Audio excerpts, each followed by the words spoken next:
스탠퍼드 강연장이 충격에 휩싸였습니다. 구글 전 CEO 에릭 슈미트가 폭탄 선언을 한 것입니다.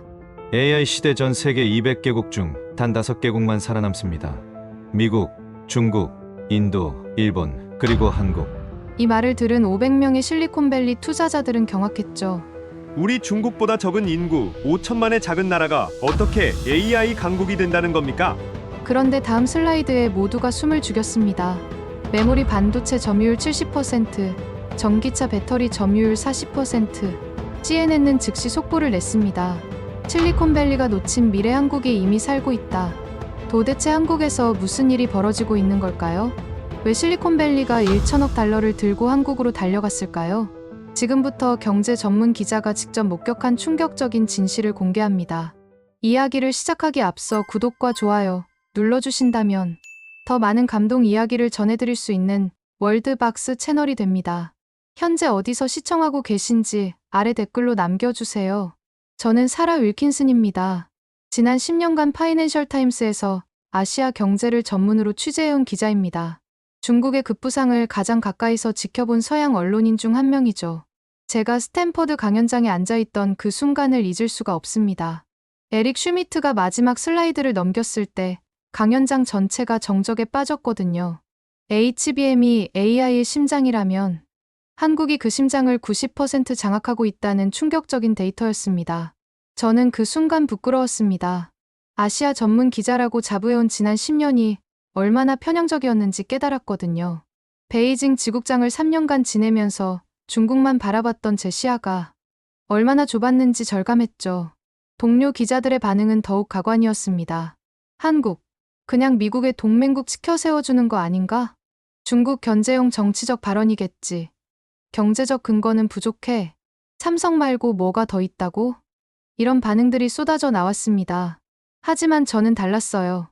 중국 취재를 하면서 한 가지 확실히 배운 게 있거든요. 서양 언론이 아시아를 과소평가할 때마다 큰 변화를 놓친다는 사실이죠. 2010년 중국의 GDP가 일본을 추월했을 때도 그랬고, 2020년 중국의 디지털 결제가 미국을 앞질렀을 때도 그랬습니다. 이번엔 다를 거라고 확신했어요. 특히 R&D 집약도 세계 2위라는 데이터가 눈에 들어왔습니다. GDP 대비 연구개발 투자 비율이 4.93%라니요. 이스라엘 다음이고 미국보다 높다는 게 사실이라면 이건 진짜 충격이었거든요. 그날 밤 호텔에서 한국 관련 자료를 뒤적였습니다. 메모리 반도체는 알고 있었지만 배터리까지 40%를 장악하고 있다니요. 더 놀라운 건 소프트웨어였어요. 네이버와 카카오라는 기업들이 로컬 초거대 데이터로 구축한 생태계는 상상 이상이었습니다. 한국어라는 언어 장벽이 오히려 경쟁 우위가 됐다는 분석 자료를 보고는 소름이 돋았죠. 중국의 바이두나 알리바바와는 완전히 다른 접근법이었거든요. 하지만 가장 충격적이었던 건 따로 있었습니다. 한국이 이미 미래를 살고 있다는 현지 리포트들이었어요. 테스트베드가 아니라 실제 생활 무대에서 첨단 기술이 자연스럽게 녹아들어 있다는 증언들 말이죠. 편집장에게 전화를 걸었습니다. 특별 취재팀을 꾸려서 한국으로 가겠습니다. 사라, 너 정말 미쳤구나. 중국도 제대로 못 끝냈는데 한국까지. 하지만 저는 확신했어요. 이번엔 놓칠 수 없는 빅스토리라는 걸 기자로서의 직감으로 느꼈거든요. 그런데 한국행을 결정한 진짜 이유는 따로 있었습니다. 바로 중국과의 경쟁 구도 때문이었죠. 베이징에서 3년간 생활하면서 제가 가장 자주 들었던 질문이 있습니다. 한국을 어떻게 생각하느냐? 처음엔 단순한 호기심인 줄 알았어요. 하지만 시간이 지날수록 그게 아니라는 걸 깨달았습니다. 중국 IT 기업 임원들과의 비공식 인터뷰에서 계속 한국 이야기가 나오더라고요. 한국 시장은 우리가 뚫을 수 없는 유일한 아시아 시장이다. 네이버와 카카오의 데이터 장벽을 무너뜨릴 방법이 없다. 삼성과 SK의 반도체 기술을 따라잡으려면 최소 5년은 걸린다. 이런 말들이 계속 나왔거든요. 특히 인상 깊었던 건 바이두의 한 임원이 한 말이었습니다. 중국은 14억 시장의 힘으로 승부한다. 하지만 한국은 5천만 명으로 우리와 맞선다. 이게 가능한 이유를 모르겠다. 그때는 그냥 흘려들었는데 지금 생각해보니 핵심을 찌른 말이었어요. 규모의 경제가 아닌 다른 방식으로 경쟁하고 있다는 뜻이었거든요. 더 중요한 건 중국의 한국 진출 시도들이 연이어 실패하고 있다는 사실이었습니다. 알리바바의 쿠팡 인수 시도도 무산됐고 텐센트의 카카오 지분 확보도 막혔죠. 심지어 틱톡조차 한국에서는 제대로 자리 잡지 못하고 있었어요. 이게 우연의 일치일까요? 절대 아니었습니다. 한국에는 중국식 플랫폼이 침투할 수 없는 무언가가 있었던 거죠. 그것이 바로 로컬 초거대 데이터의 벽이었습니다. 네이버는 20년간 한국어 데이터를 축적했고, 카카오는 전 국민의 일상 데이터를 보유하고 있었어요. 이 데이터들은 한국어와 한국 문화에 특화되어 있어서 중국 기업들이 복제할 수 없는 자산이었던 거죠. 하지만 중국이 정말 두려워하는 건 따로 있었습니다. 바로 HBM 때문이었어요. AI의 심장이라 불리는 고대역폭 메모리를 한국이 90% 장악하고 있다는 사실 말이죠. 중국이 아무리 AI 굴기를 외쳐도 한국의 HBM 없이는 제대로 된 AI 칩을 만들 수 없었어요. 그래서 중국 정부가 자체 HBM 개발에 천문학적 자금을 투입하고 있지만 기술 격차는 여전히 5년 이상이라는 게 업계 평가였거든요. 이 모든 걸 종합해보니 한 가지 결론에 도달했습니다. 한국은 중국이 넘을 수 없는 기술적 해자를 구축한 거예요. 규모로는 1대28이지만 핵심 기술에서는 오히려 한국이 중국을 압도하고 있었던 겁니다. 이런 구조가 어떻게 가능했을까요? 그 답을 찾기 위해 저는 서울행 비행기에 몸을 맡겼습니다. 그런데 막상 인천공항에 도착했을 때부터 예상치 못한 충격이 기다리고 있었어요. 인천공항에서부터 예상을 뒤엎는 경험이 시작됐습니다. 입국 심사를 기다리며 줄을 선 순간부터 달랐어요. 자동화 게이트에서 여권을 스캔하고 얼굴 인식을 하니 10초 만에 통과됐거든요. 베이징 공항에서 30분씩 기다렸던 기억과는 완전히 달랐습니다. 더 놀라운 건 수화물 찾는 곳이었어요. 제가 도착하기도 전에 이미 가방들이 컨베이어 벨트에서 돌고 있더라고요. 15분 만에 공항을 빠져나왔습니다. 그런데 진짜 충격은 지하철에서 시작됐어요. 공항철도 좌석에 앉자마자 와이파이가 자동으로 연결됐습니다. 비밀번호도 필요 없이 말이죠. 속도를 테스트해봤더니 300mbps가 나왔어요. 지하 80km로 달리는 열차 안에서 이런 속도라니 런던 지하철과는 차원이 다른 수준이었죠. 더 신기한 건 승객들의 모습이었습니다. 거의 모든 사람이 스마트폰으로 뭔가를 하고 있는데 단순히 SNS를 보는 게 아니었어요. 한 아주머니는 음성으로 장보기를 하고 있었고 옆자리 학생은 AR로 영어 단어를 학습하고 있었습니다. 할아버지 한 분은 스마트폰으로 병원 예약까지 하고 계시더라고요. 이게 바로 테스트베드가 아니라 이미 미래인 시장이라는 뜻이었습니다. 서울역에 도착해서 택시를 잡으려 하는데 현지 스태프가 말렸어요. 카카오티 앱을 써보라고 하더라고요. 앱을 켜니 3분 후 도착 예정이라는 메시지가 뜨고 정확히 3분 후에 택시가 왔습니다. 기사님이 스마트폰 거치대를 가리키며 QR코드를 찍어서 결제하라고 하시더라고요. 현금을 꺼내려 하니까 당황해 하시면서 그럴 필요 없다고 하시는 거예요. 이 순간 깨달았습니다. 중국의 디지털 결제와는 완전히 다른 방식이라는 걸 말이죠. 중국은 정부 주도로 억지로 밀어붙인 느낌이었다면 한국은 정말 자연스럽게 일상에 스며들어 있었어요. 강남대로에 들어서니 더 놀라운 광경이 펼쳐졌습니다. 빌딩마다 거대한 LED 스크린이 있는 건 예상했지만 그 내용들이 달랐어요. 실시간으로 교통 정보가 업데이트되고 AI가 추천하는 최적 경로가 표시되고 있었거든요. 전기 버스가 전용 차로를 달리고 자전거 도로는 완벽하게 분리되어 있었습니다. 그런데 가장 인상 깊었던 건 소리였어요. 도시가 조용했습니다. 전기차 비율이 높아서 엔진 소음이 거의 없고 경적 소리도 들리지 않았어요. 대신 새소리와 분수 소리가 들렸죠. 도심 한복판에서 이런 게 가능하다니 정말 믿기지 않았습니다. 호텔에 체크인하는 과정도 신선했어요. 키오스크에서 여권을 스캔하니 자동으로 등록이 되고 모바일 룸키를 받았습니다. 실물 카드 키는 선택 사항이라더라고요.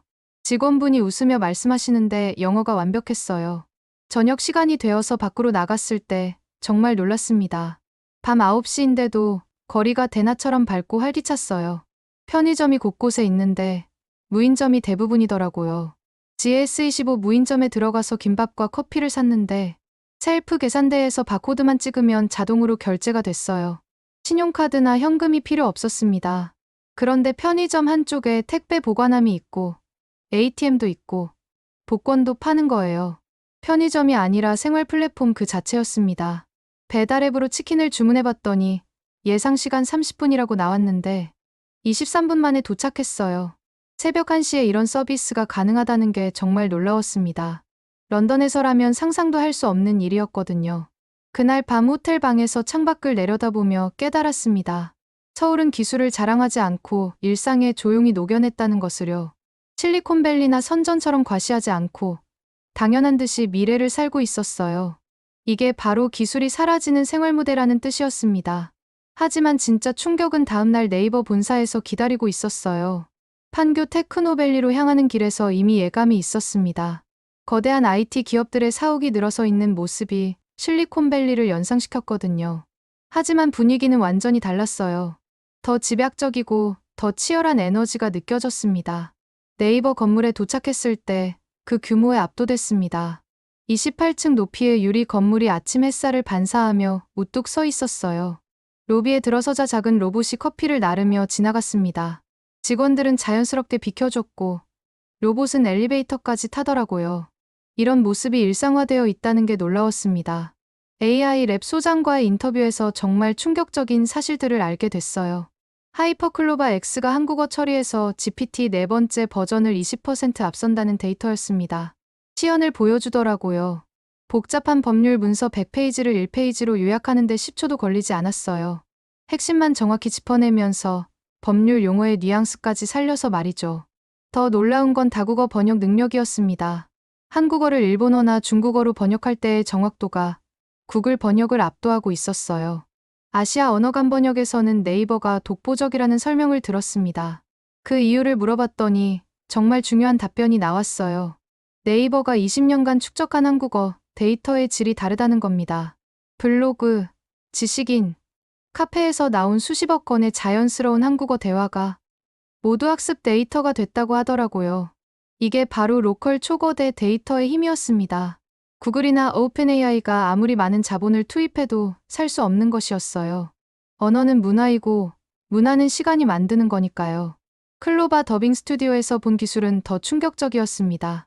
한국 드라마의 한 장면에서 실시간 더빙을 시연해주는데 배우의 감정까지 그대로 전달되더라고요. 목소리 톤과 억양이 완벽하게 재현됐습니다. 이 기술이 넷플릭스 오징어 게임의 성공 뒤에 숨어 있었다는 설명을 듣고는 소름이 돋았어요. 한국 콘텐츠가 전 세계를 휩쓸 수 있었던 기술적 기반이 바로 이거였던 거죠. 점심시간에 직원들과 대화를 나누면서 더 중요한 사실을 알게 됐습니다. 네이버는 단순한 검색 엔진이 아니라는 것이었어요. 쇼핑, 결제, 콘텐츠, 클라우드까지 한국인의 디지털 라이프 전체를 담고 있다는 거죠. 월 사용자 3,500만 명이라고 하니까 인구의 70%가 사용한다는 계산이 나왔어요. 이 정도 침투율이면 이미 사회 인프라 수준이었습니다. 오후에는 카카오를 방문했습니다. 네이버와는 완전히 다른 분위기였어요. 더 캐주얼하고 자유로운 느낌이었죠. 하지만 카카오톡의 데이터 파워는 더 무서웠습니다. 전 국민 5,400만 명이 사용한다는 건 정말 말이 안 되는 수치였어요. 정부가 재난 문자를 보낼 때도 카카오톡을 쓴다고 하더라고요. 은행 송금, 택시 호출, 병원 예약까지. 모든 게 카카오톡으로 가능하다는 설명을 들었습니다. 카카오티 데이터를 보여줬는데 정말 놀라웠어요.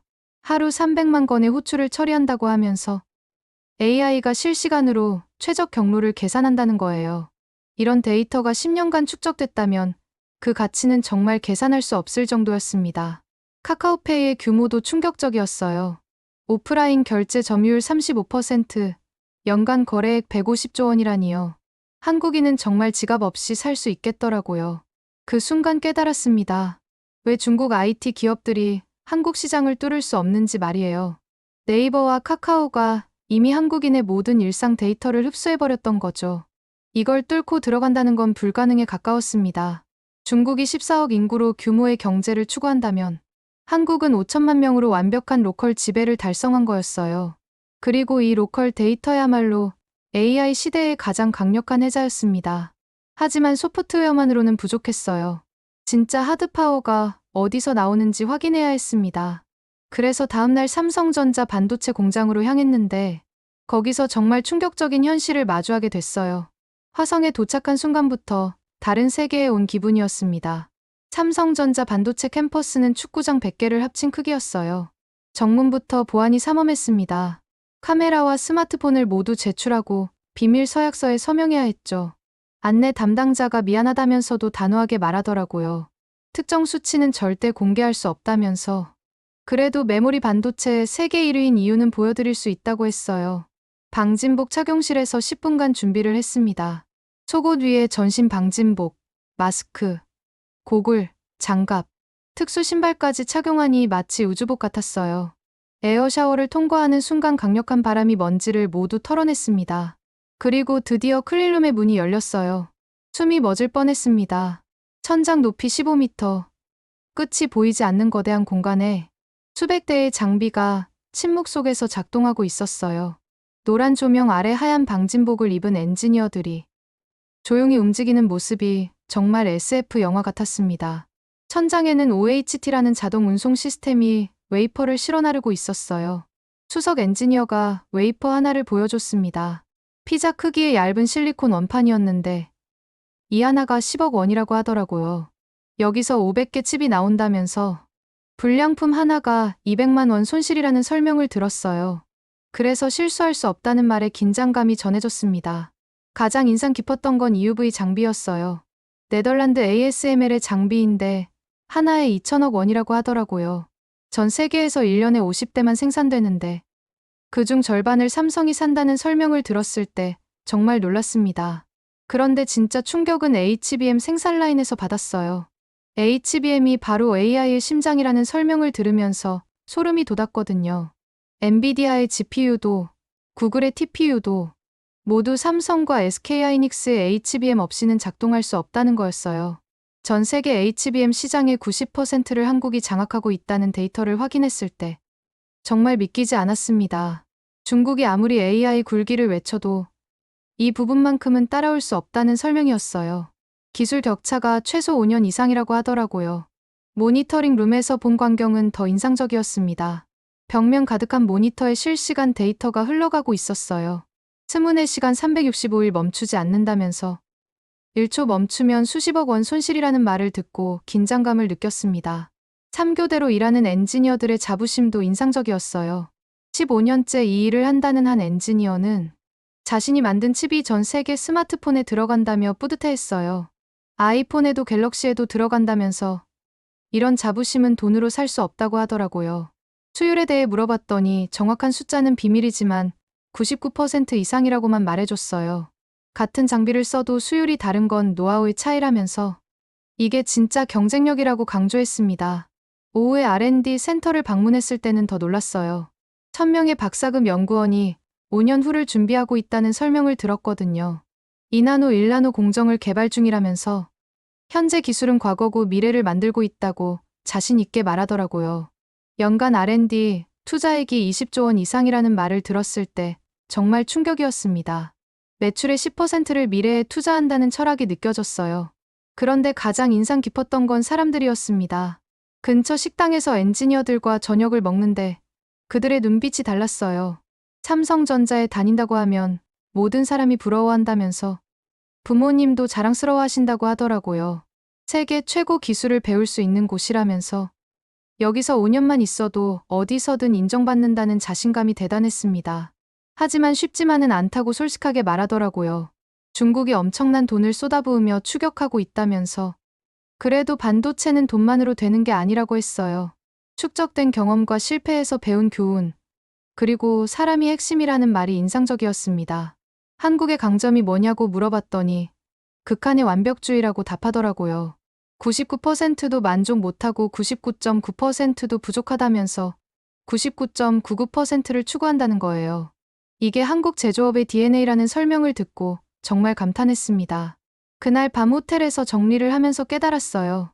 한국이 HBM으로 전 세계 AI 산업을 쥐락펴락할 수 있는 이유를 말이죠. 기술력도 중요하지만 그보다 더 중요한 건 사람이었습니다. 하지만 반도체만으로는 완전한 그림이 아니었어요. 배터리까지 봐야 진짜 한국의 파워를 알 수 있을 것 같았습니다. 충북 오창의 LG에너지 솔루션 공장에 도착했을 때부터 스케일에 압도됐습니다. 축구장 40개 크기의 부지에 거대한 건물들이 늘어서 있었어요. 세계 최대 배터리 공장이라는 설명을 들으니 정말 실감이 났습니다. 공장장이 직접 안내를 해주면서 자랑스럽게 말하더라고요.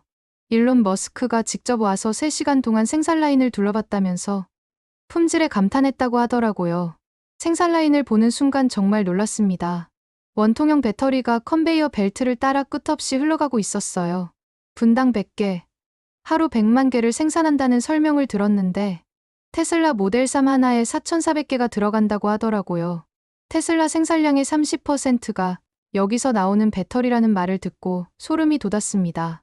테슬라 없이는 LG도 안 되지만 LG 없이는 테슬라도 차를 못 만든다는 상호 의존 관계였어요. 품질 검사 구역이 정말 인상적이었습니다. AI가 엑스레이로 배터리 내부를 스캔하면서 미세한 결함까지 찾아내고 있었어요. 불량률이 0.001%라는 설명을 들었는데 100만 개 중 10개만 불량이라는 뜻이었어요. 이 정도 품질 관리는 정말 대단한 수준이었습니다. 중국 CATL이 점유율 1위라고 하니까 걱정이 됐는데 담당자의 답변이 인상적이었어요. 양은 중국이 많지만 프리미엄 시장은 다르다는 거였어요. 고성능, 고안전성이 필요한 곳은 한국 배터리를 쓴다면서 GM과 포드도 합작 공장을 짓고 있다고 자신 있게 말하더라고요. 오후에 천안의 삼성 SDI 공장을 방문했을 때는 또 다른 충격이 기다리고 있었습니다. 각형 배터리를 주로 생산하는데 BMW, 아우디가 주요 고객이라고 하더라고요. 유럽 프리미엄 브랜드들이 삼성 배터리를 신뢰한다는 증거였어요. 그런데 정말 놀라운 건 전고체 배터리 연구소였습니다. 액체 전해질을 고체로 바꾸는 게임 체인저 기술이라는 설명을 듣고 기대했는데 시제품을 보고는 정말 충격을 받았어요. 충전 10분에 주행거리 800km, 발화 위험 제로라는 스펙이었거든요. 기존 배터리의 절반 크기인데도 성능은 2배라니 정말 혁명적인 기술이었습니다. 2027년 양산이 목표라면서 토요타도 개발 중이지만 한국이 2년 앞서 있다고 자신했어요. 이미 BMW와 공급 계약을 논의 중이라는 말을 듣고 한국 기술력에 다시 한번 놀랐습니다. 다음 날 서산의 SK온 공장을 방문했는데 여기는 분위기가 달랐어요. 3사 중 막내이지만 가장 공격적이라는 느낌이 확실히 들었습니다. 후발주자지만 가장 빠르게 성장하고 있다면서 작년에만 생산 능력을 2배로 늘렸다고 자랑하더라고요. 미국 조지아에 짓고 있는 공장 조감도를 보여주면서 IRA 법안 때문에 미국 현지 생산이 필수가 됐는데 가장 빨리 대응했다고 했어요. 포드, 현대차와 함께 간다는 말에서 전략적 사고가 느껴졌습니다. 세 개 공장을 모두 본 후 연구원들과 저녁을 먹으면서 솔직한 이야기를 들을 수 있었어요. 경쟁사지만 같은 산업에서 일하는 동료 의식이 있다는 게 신기했습니다. 가장 큰 고민은 원자재 확보라고 하더라고요. 리튬, 코발트, 니켈을 확보하려면 호주, 칠레, 인도네시아를 뛰어다녀야 한다면서 정부도 자원 외교에 나섰다고 했어요. 대통령이 직접 광산 계약을 따온다는 말을 듣고 국가 차원의 전략을 느꼈습니다. 배터리가 미래 산업의 쌀이라면서 반도체만큼 중요해질 거라고 모두 입을 모아 말하더라고요. 한국이 이걸 놓치면 안 된다는 절박함이 전해졌어요. 중국과의 경쟁에 대해서도 솔직하게 얘기했습니다. CATL과 BYD가 무섭게 추격하고 있고 가격은 20% 더 싸다는 거예요. 하지만 품질과 안전성은 아직 한국이 앞선다면서 최소 5년은 기술 우위를 유지할 수 있다고 자신했어요.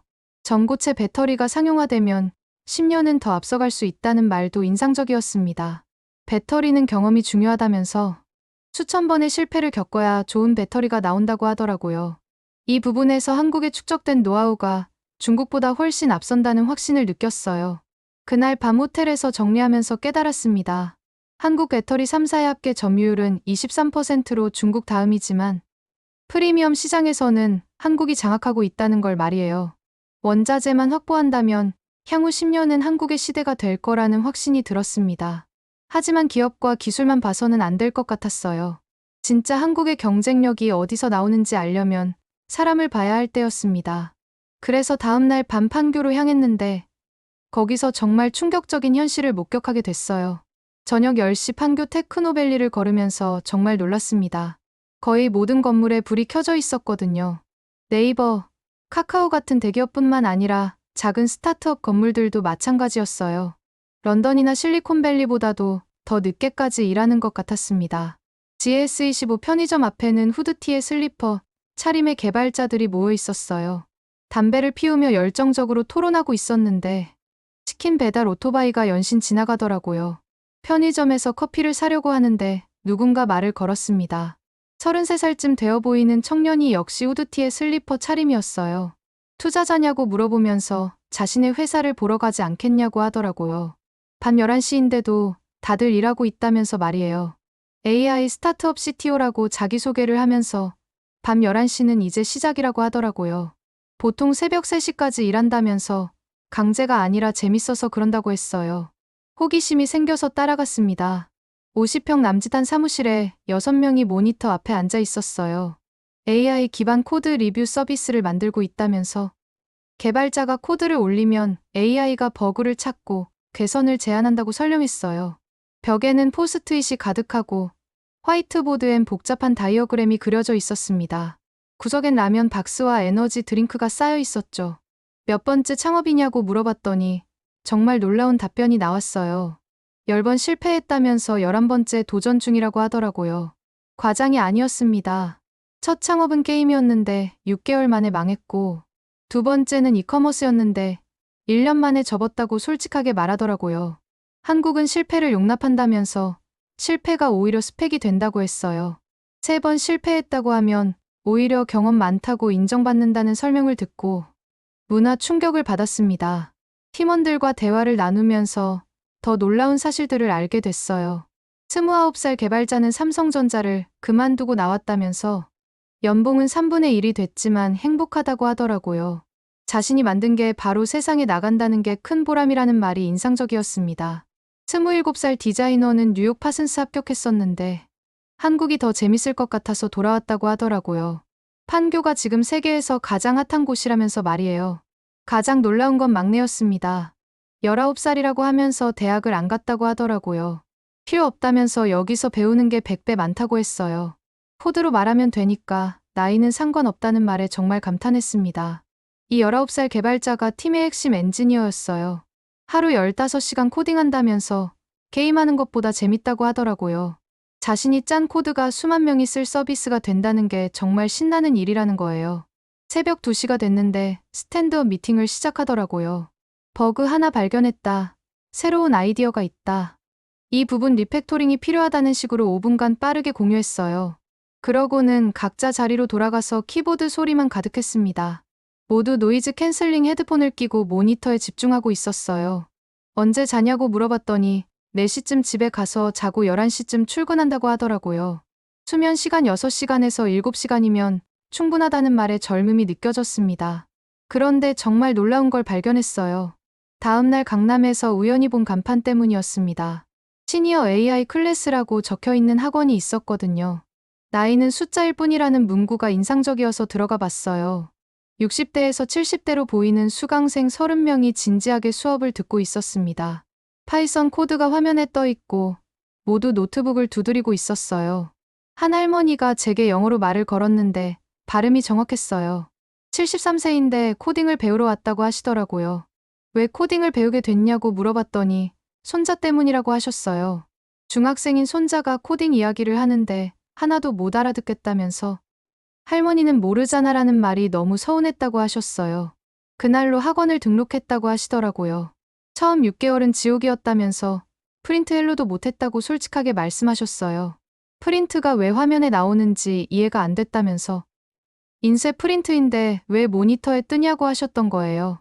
하루 10시간씩 공부했지만 진도가 안 나갔다면서 매일 포기하고 싶었다고 하셨어요.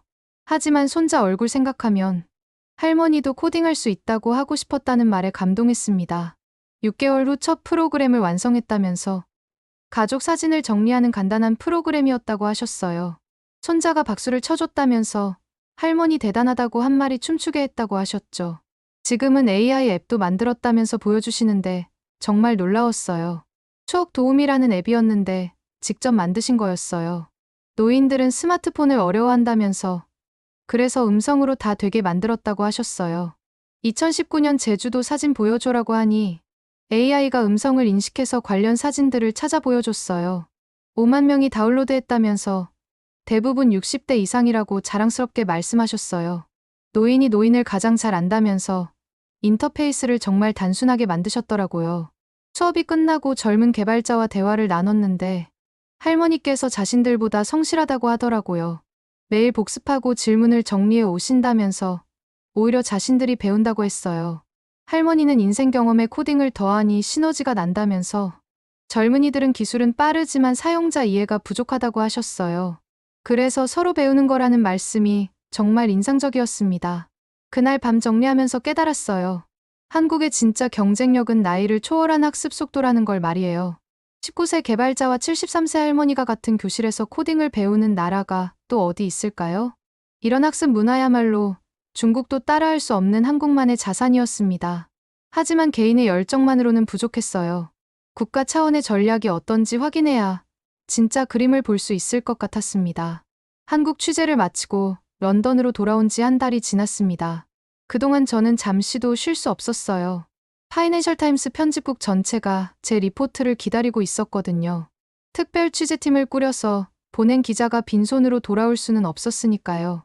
하지만 저는 확신했습니다. 이번 기사가 제 기자 인생을 바꿔놓을 거라는 걸 말이에요.